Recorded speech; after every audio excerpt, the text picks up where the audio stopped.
The reason you stay disturbed is simple. You keep calling borrowed things your own. The Stoic line is severe and clean. Give what you wish, take what you wish, says the well-taught soul to the giver of all things. He says it without swagger. He says it with humility. Marcus wrote such thoughts while sleeping near mud, iron, and smoke. An emperor, yes, but also a man under orders from fate. In the campaign tent, with wax tablets on his knee, he rehearsed loss before loss arrived. Rank did not spare him. Philosophy trained him to bow without collapse.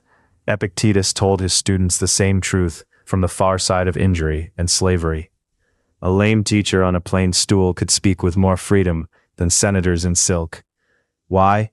Because prohairesis, the ruling choice, remained his own. Chains could touch the ankle. They could not command assent. The passage before us asks for a rare condition of soul. Give what thou wilt, and take away what thou wilt, saith he that is well taught, and truly modest, to him that gives and takes away. The line strips vanity from resignation. This is no theatrical hardness. It is reverent consent.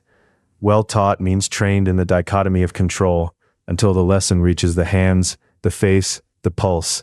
Modest means he does not place himself at the center of the order of things.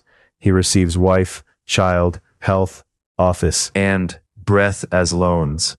Loans end. The lender stays sovereign. Seneca closed more than one letter by forcing the mind to look straight at change. Practice poverty. Rehearse death. Count each day as a finished life. Such exercises were not decoration for educated Romans. They were medicine against outrage when fortune reclaimed what had only been entrusted for a while. The common error is old and stubborn. A man says, my career, my reputation, my body, my child, my years. The possessive word feels natural, so he kneels before it. Then change comes with ordinary footsteps, and he calls the universe unjust because it refused to sign over permanent ownership. Another mistake follows close behind. People confuse love with clinging. They think acceptance would make them cold, passive, or disloyal. The Stoics taught the opposite. Love the thing fully while it is present. Tend it carefully. Then, when time removes it, do not accuse reality of theft. You are allowed companionship, not dominion. Years with this principle have pared away one illusion after another. I used to negotiate with events in secret, as if sincerity could bribe them. It cannot. Calm arrived when I stopped pleading for guarantees. The student usually wants certainty. What helps him is cleaner sight and a willing posture. Bring the line into a present room. A meeting goes badly. Your proposal is ignored. The jaw tightens before the mind has spoken. Here is the work. Credit, approval, and outcome were never secured possessions. Your kathekanta were preparation, clarity, fairness, and composure. Give the result back at once, or a friend lies. The table is still between you. The cup is warm in your hand. Something in you wants revenge disguised as honesty. Pause there. Another person's character was never in your keeping. Your task is to answer with justice, plain speech, and measured distance where needed, without poisoning yourself. Consider the slower losses. An aging parent forgets names, repeats stories, stares at the window after the sentence has gone. This is where slogans die.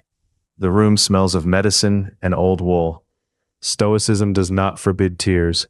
It forbids rebellion against mortality. Serve, grieve, wash the cup, steady the blanket, and consent. This week, take up 3 practices. First, each night, list on paper one thing you fear losing. Name the part outside your control. Name the part still yours, which is conduct.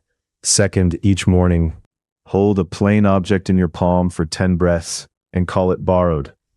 Third, when frustration strikes, speak a short sentence before any reply leaves your mouth. This too was on loan.